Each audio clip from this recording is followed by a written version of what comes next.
유아의 법궤는 하나님 임재를 상징하는 절대적인 것이었습니다. 유아의 법궤, 하나님, 이 등식이 이스라엘 백성들이 언제나 성립되어 있었습니다. 그런데 그 법궤 오랜 기간 방치되어 있었습니다. 사무엘상 4장을 보면 엘리 제사장이 제사장으로 사역할 때인데 블레셋이 이스라엘을 침공했습니다. 블레셋과 이스라엘 전쟁이 일어났는데요, 이스라엘이 잘 이기지 못하는 거예요.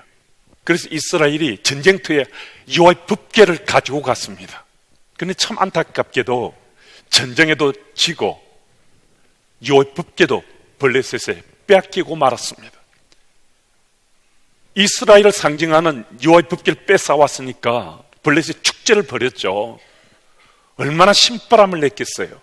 그런데 얼마 지나지 않는데 블레셋 여러 성읍에서 여러 가지 재앙적인 그런 일들이 일어났습니다. 그들이 깨쳤습니다. 아, 하나님께서 우리에게 재앙을 내리셨구나. 그래서 그들이 서둘러서 새수리를 마련하고 이스라엘로 여호와의 법궤를 다시 돌려보냈습니다. 그런데 그 법궤를 챙기는 사람이 없는 거예요. 그래서 발레 유다의 아비나답의 집에 마치 방치되듯이 오랫동안 그 집에 있었습니다. 이스라엘이 하나님 나라 백성이라 하는데요, 하나님 없이도 잘 살았다는 겁니다. 하나님 없어도 자기들이 잘 살 수 있다 생각하며 오랜 기간 여호와의 법궤를 그냥 방치했습니다. 그런데 그 즈음에 다윗이 이스라엘의 왕이 됐습니다. 다윗은 여호와 하나님 앞에 경건한 삶을 살아가던 이였습니다. 그가 왕이 되자 제일 먼저 한 일은 하나님 앞에 이스라엘 백성들이 하나님 나라 백성인 것, 이것 회복하길 원했습니다. 그래서 다윗은 여호와의 법궤를 다윗성 예루살렘 성으로 옮기려고 했습니다. 그럼 다윗의 이런 마음, 이런 생각이 얼마나 좋았겠어요. 우리도 다윗처럼 이런 마음, 이런 생각하면 참 좋지 않겠어요? 근데 중요한 것은요, 그런 마음, 그런 생각은 그 다음이거든요. 내 기분, 내 느낌, 내 판단, 내 열심, 또 내 의지나 노력, 내 의를 내세우면서 우리가 때론 일하게 됩니다. 주를 위해서 일한다는 거거든요. 시작할 때는 분명히 주를 위해서 일했을 수 있어요. 그런데 조금 시간 지났는데요, 이게 주를 위한 것이 아닌 거예요. 나를 위한 거예요. 주님보다 내 의가 더 앞장서는 거예요.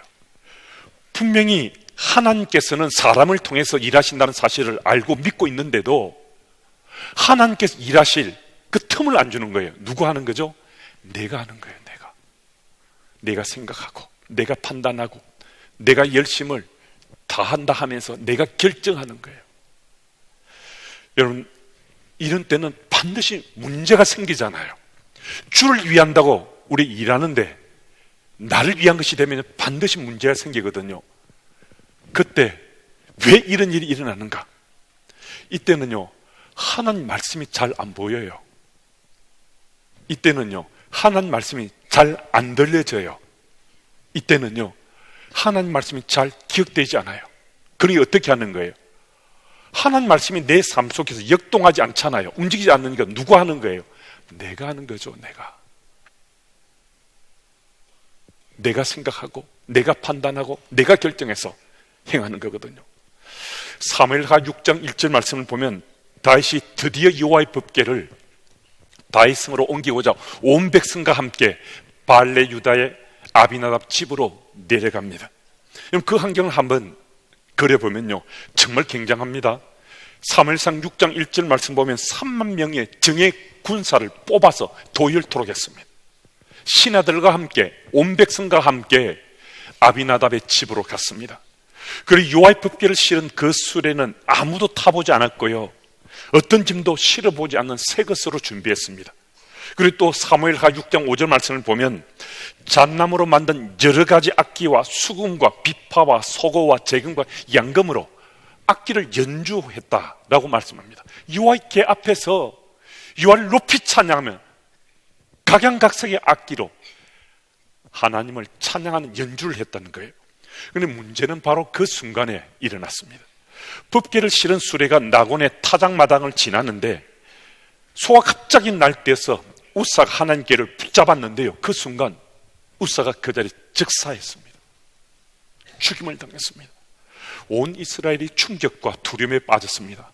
다윗도 너무 두려워서 여호와의 법궤를 그냥 버려두고 다윗성으로 돌아가 버리고 말았습니다. 여러분, 우리가 좀 이해가 안 될 수도 있잖아요. 다윗이 한 일이 얼마나 좋은 일이에요. 기특한 일이잖아요. 하나님께서도 이거 보시면서 좋아하시지 않겠어요? 그렇게 지극정성으로 예를 다하고 웅장하게 여호와의 법궤를 옮기려고 했는데 왜 이런 일이 일어났는가? 하나님이 좀 심하신 것이 아닌가? 역대상 15장 12, 13절 말씀을 제가 읽습니다. 그들에게 이르되 너희는 너희 사람의 지도자이니 너희와 너희 형제는 몸을 성결하게 하고 내가 마련한 곳으로 이스라엘의 하나님 여호와의 궤를 메어 올리라. 전에는 너희가 매지 아니하였으므로 우리 하나님 여호와께서 우리를 찢으셨으니 이는 우리가 규례대로 그에게 구하지 아니하였음이라 하니. 아멘. 무슨 말씀입니까? 다윗이 뒤늦게야 깨달았는데요, 여호와의 법궤는 수레에 실는 것이 아니라 구별된 레인들이 어깨에 메고 여호와의 법궤를 옮기는 것이라는 거예요. 다윗이 분명히 자신의 열심도 있었고 참 좋은 마음, 좋은 생각이 있었잖아요. 그 마음으로 여호와의 법궤를 옮기려고 했는데 그가 치명적인 실수를 했다는 거예요. 사람이 죽게 되는 그런 실수를 했다는 거예요. 무슨 말씀인가? 하나님 말씀이 이미 선포되었고 하나님 말씀이 기억하는 자는 기억할 수 있는데도 다윗은 하나님 말씀보다 자기가 좋은 것, 자기 생각에 옳다는 것, 그 마음으로 여호와의 법궤를 옮기려다가 그런 비극적인 일이 일어나고 말았던 것입니다. 여러분, 우리가 잊지 말아야 하는데요, 좋은 생각, 또 마음, 열심, 불타는 의지나 또 노력, 이거 다 좋잖아요. 이런 것을 경주하는 거 다 좋잖아요. 그런데 여러분과 저는 누구예요? 하나님 나라 백성이잖아요. 여러분, 하나님 나라 백성의 특권 중에 특권은 하나님 말씀이 들려진다는 거예요. 오늘 이 아침에도 우리가 전에 함께 예배 드리잖아요. 이 설교를 듣는 여러분들 뿐만 아니라 저도 말씀은 전하지만 저도 하나님 말씀을 제가 듣고 있잖아요. 그러니까 하나님 나라 백성의 특권은 하나님 말씀을 들을 수 있다는 거거든요. 하나님 말씀을 들을 수 있다는 것은 하나님 말씀이 우리 속에 역동할 수 있다는 거예요. 하나님 말씀이 우리 삶을 사로잡고 우리 말씀을 이끌어 가신다는 거거든요. 그런데 이 상황 속에 내가 빗겨나 버리는 거예요. 내가 하나님 말씀이 내 속에 있는데도 그 말씀을 외면하거나 미처 기억하지 못하거나 때로는 팽개쳐 버려서 하나님 말씀보다 내 판단, 내 생각, 내 결정이 우선하는 거예요. 우선해버리는 거예요. 사무엘상 6장에 보면요, 블레셋이 여호와의 법궤를 새 수레에 실어 보냅니다. 금으로 만든 여러 물건들을 하나님께 바친다는 의미로 그것도 함께해서 새 수레에 여호와의 법궤를 실어서 이스라엘로 보냅니다. 블레셋의 저주와 재앙이 보여지는 그런 일들이 계속 일어났으니까요.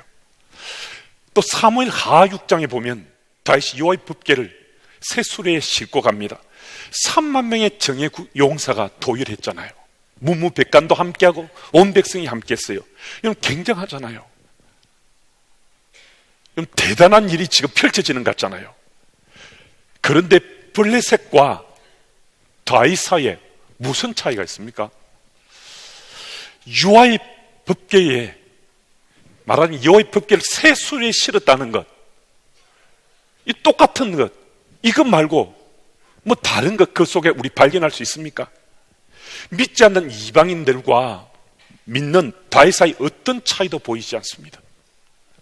말씀이 빠지면요, 말씀이 우리 삶 속에 움직이지 않으면요, 오늘도 말씀이 내 삶에 영향을 미치지 못하면, 말씀을 내 삶에 적용하지 못하고 살아가면요, 우리는 세상에 발딛고 살기 때문에 세상 사람들과 똑같습니다.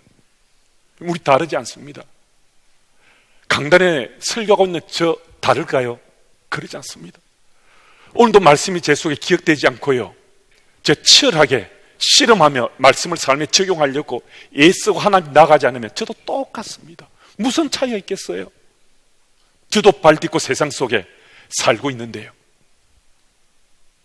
그래서 여러분과 제가 정말 잊지 말아야 될 것은, 이미 우리는 하나님 말씀을 듣는 하나님 나라 백성이 되었어요. 말씀이 들리잖아요.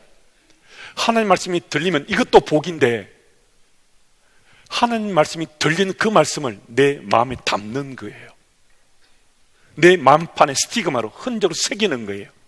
그래서 그 말씀을 내 삶에 적용하며 살아갈 때 우리는 하나님 나라 백성으로 우리 삶에 열매 맺는 거거든요. 그래서 다시 한 번 더 우리 결심하자는 거죠. 내 생각, 내 판단보다 들리는 하나님 말씀을 내가 들었으니까 그 말씀을 꼭 내 삶에 적용하며 살아야 되겠다. 그래 세상 속에 내가 좀 더 바르게 살 수 있고 또 정직하게 살 수 있고 하나님 나라 백성으로 삶의 열매 맺고 살 수 있구나.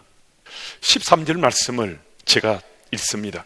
여호와의 궤를 맨 사람들이 6걸음을 가매 다윗이 소와 살진 송아지로 제사를 드리고, 여호와의 궤를 맨 사람이 6걸음을 갔는데요, 다윗이 하나님께 제사를 드리면서 여호와의 궤를 옮겼다는 거예요.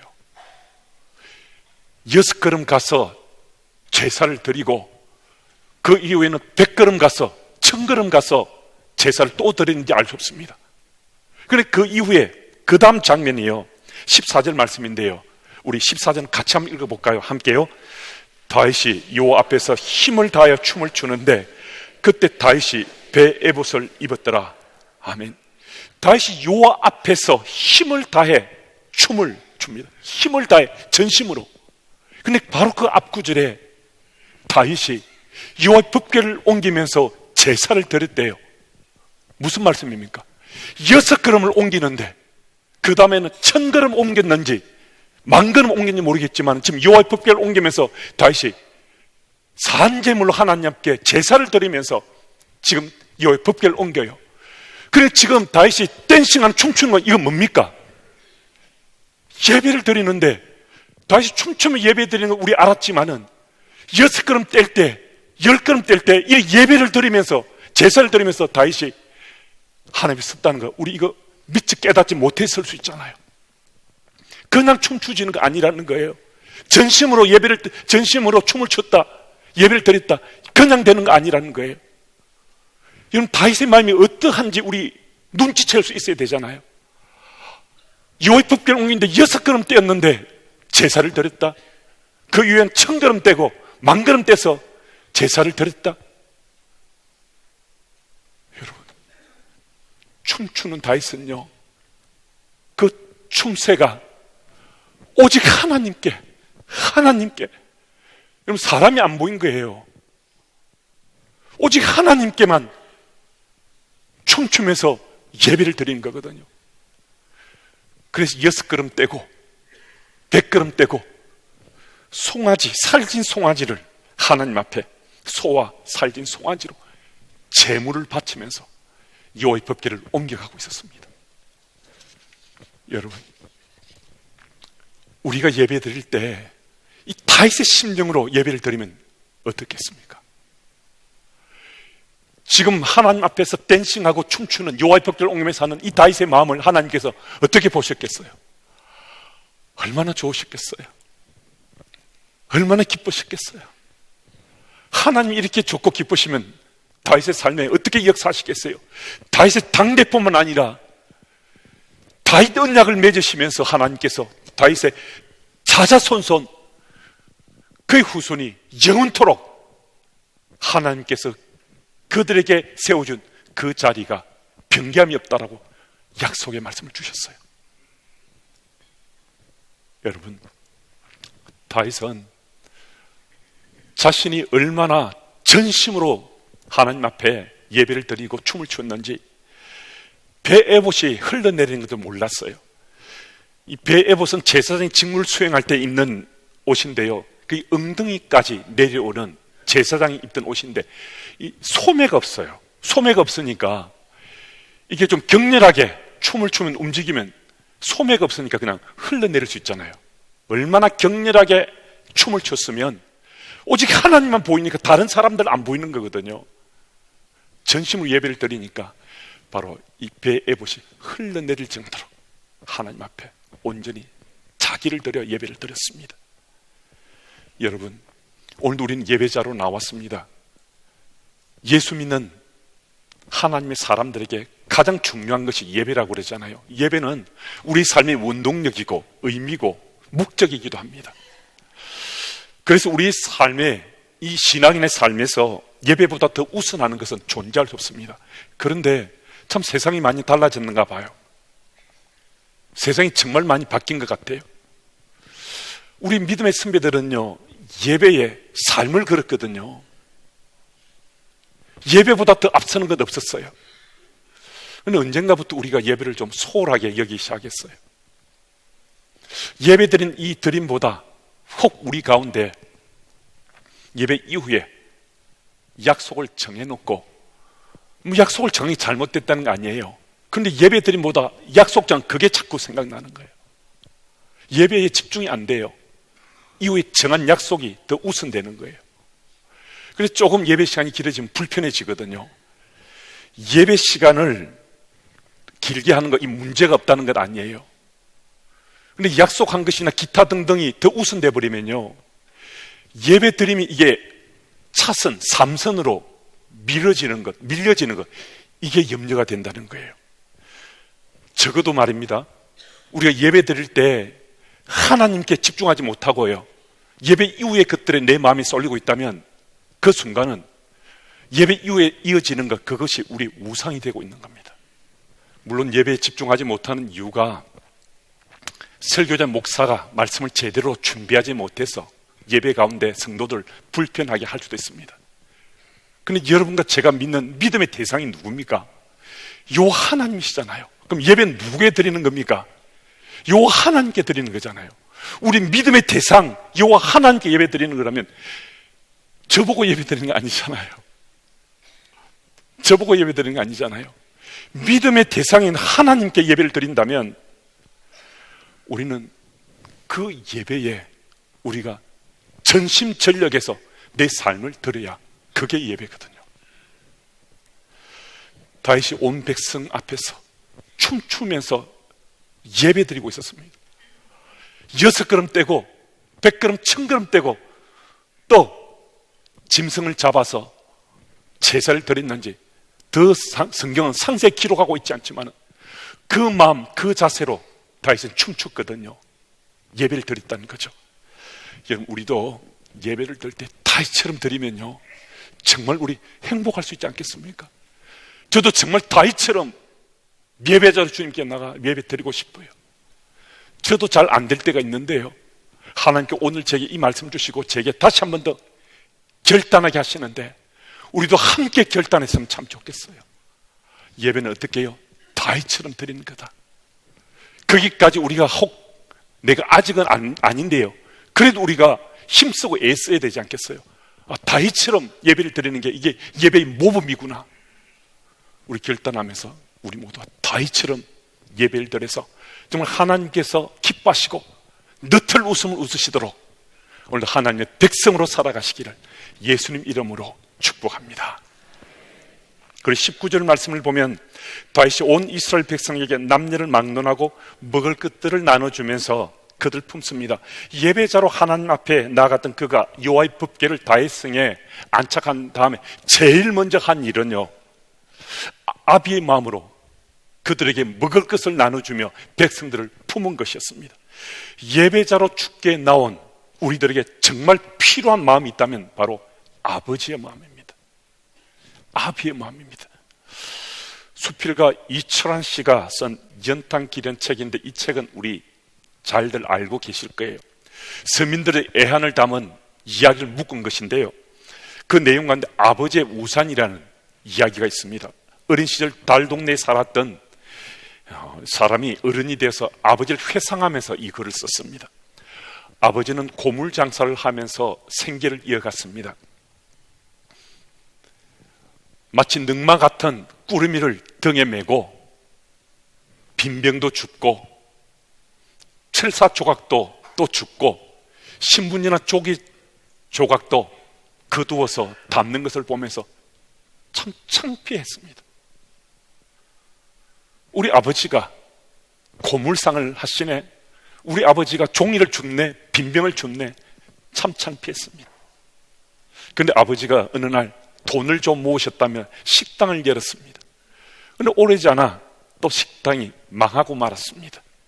그래서 아버지와 어머니가 우유 배달 시작하셨는데 설상가상으로 아버지가 교통사고로 다쳐서 깁스를 하고 오랫동안 그냥 집에 계셔야만 했습니다.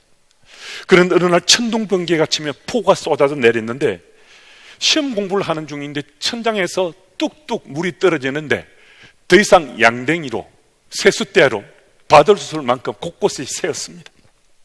짜증스러웠습니다. 그때 아버지는 화가 나셨는지 휑하니 밖으로 나가버렸습니다. 30분이 지나고 1시간이 더 지났는데도 아픈 아버지가 돌아오시지 않는 거예요. 걱정이 돼서 어머니와 함께 이 골목 저 골목을 찾아 헤매다가 결국 찾지 못하고 돌아오는데 지붕 위에 시큼한 물체가 보여졌습니다. 흑흑대며 우산을 쓰고서 아들을 위해서 지붕을 수리하고 있는 아버지인데 이미 온몸에는 빗물이 배여서 빗물이 물방울이 떨어질 만큼 그런 모습으로 아버지가 아들을 위해서 지붕을 수리하고 계셨습니다. 그 아버지를 생각하며 오늘도 나는 눈물 짓습니다. 바로 이것이 아버지의 마음이에요. 육신의 아버지라도 제 아버지의 마음이고요, 이 자리에 함께한 여러분들의 아버지도 이런 마음으로 우리를 키우시고 양육하셨거든요. 그런데 이 마음보다 더 깊은 사랑, 놀라운 사랑, 우리를 사랑하시는 그 아버지가 계신데 그 아버지의 그 사랑으로 우리를 품고 계시다는 거예요. 여러분, 이건 믿어야 되지 않겠습니까? 우리 믿음의 대상인 여호와 하나님께서 그 아버지의 심령으로 우리를 품고 계시다는 거, 이거 믿어져야 하지 않겠습니까? 이거 믿어져야 우리가 세상 속에 나가서 그 까칠하고 거치는 세상 속에서 하나님 나라 백성으로 우리 살 수 있는 것 아니겠습니까? 우리들이 그 아버지의 마음으로 나도 가정에서, 일터에서, 학교에서, 교회에서 그 마음을 나누고 살고자 오늘 결단하신다면요, 우리는 행복한 그리스도인이, 내가 속한 공동체가 행복한 그리스도인 공동체가 또 될 수 있습니다. 여러분, 예배 가운데 앞으로 이렇게 살겠다, 저렇게 살겠다 결단하셨습니까? 그러시다면요, 그 공동체 속에 내가 먼저 시작하는 겁니다. 감동은 먼저 시작하는 사람으로부터 출발되거든요. 내가 먼저 시작하면 바로 그 현장이 감동의 현장이 될 수 있습니다. 그리고 그 감동은 반드시 주변을 물들이게 되는데요, 전해지고 전파되고 전염되거든요. 오늘도 다윗의 결단의 현장을 마음에 담고 우리도 지금이 결단한 때라 생각하고 다윗처럼 살고자 우리가 결심한다면 우리가 속한 공동체는 정말 행복한 그리스도인 공동체 될 수 있습니다. 그 현장으로 함께 나아가는 여러분들과 제가 되기를 예수님 이름으로 축복합니다.